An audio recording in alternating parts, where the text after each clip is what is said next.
రోజు రోజుకి ఎండల తీవ్రత పెరుగుతున్నందున ఇంకా దాతలు ముందుకు వచ్చి చలివేంద్రాలు ఏర్పాటు చేయాలని కాకినాడ రూరల్ ఎమ్మెల్యే పంతం నానాజీ పేర్కొన్నారు. కాకినాడ రమణయ్యపేటలో అన్నపాల ఆంజనేయరెడ్డి ఏర్పాటు చేసిన చలివేంద్రాన్ని ఎమ్మెల్యే నానాజీ ప్రారంభించారు. ఈ సందర్భంగా ఎమ్మెల్యే మాట్లాడుతూ ఆంజనేయరెడ్డి తన సొంత నిధులు వెచ్చించి మజ్జిగ చలివేంద్రాలు నిర్వహించడం హర్షణీయమని అన్నారు. ఈ కార్యక్రమంలో మాజీ సర్పంచ్ అడబాల రత్నప్రసాద్, పుల్లా శ్రీరాములు, రాయుడు అనిల్, కేవీపీ బాలాజీ, సతీష్, రాజా, చింతపల్లి సుబ్బారావు, ఎస్ శ్రీ నాగేష్ తదితరులు పాల్గొన్నారు. ఉండకూడదు. ఈ రోజుల్లో సరిగ్గా ఇంట్లో బయలుదేరి కూడా మహిళలు ఆడలేదు, కంగారుగానే పోతూ ఉన్నారు.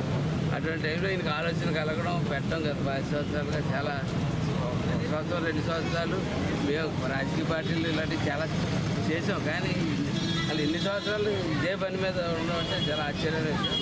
నిజంగా ఆయనకి ధన్యవాదాలు తెలియజేస్తా ఉన్నాం. జనసేన పార్టీ తరఫున అలాగే కూటమి తరఫున కూడా ఆయన వృత్తి ప్లాస్టిక్ సామాన్లు చిన్న వృత్తిలో చేస్తున్నటువంటి వ్యక్తి ఇంత గొప్పగా చేస్తున్నప్పుడు మిగిలిన వాళ్ళు కూడా ఒక్కొక్కసారి ఆయన చూసి ఆలోచించి నలుగురికి, ఎందుకంటే ఏది మనం కూడా తీసుకెళ్ళిపోలేం కాబట్టి నలుగురికి ఏదైనా చేద్దామన్న ఆలోచనలో నలుగురు రావాలని చెప్పి ఈ సందర్భంగా 25 అయిన సందర్భంగా నేను కాకినాడ ప్రజానికి అందరినీ కూడా కోరుతున్నాను. అందరికీ నమస్కారం.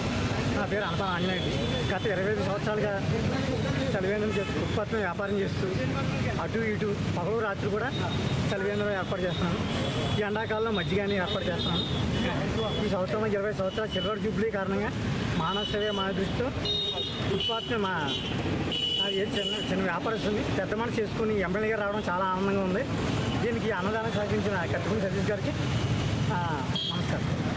మీరు చేస్తున్న సేవకి మరి ఎంతగానో మరి ఎమ్మెల్యే గారు ఆనందంతో మరి చక్కగా అభినందించడం జరిగింది. అలాగే మిత్రులు కూడా ఎంతో సంతోషపడడం జరిగింది.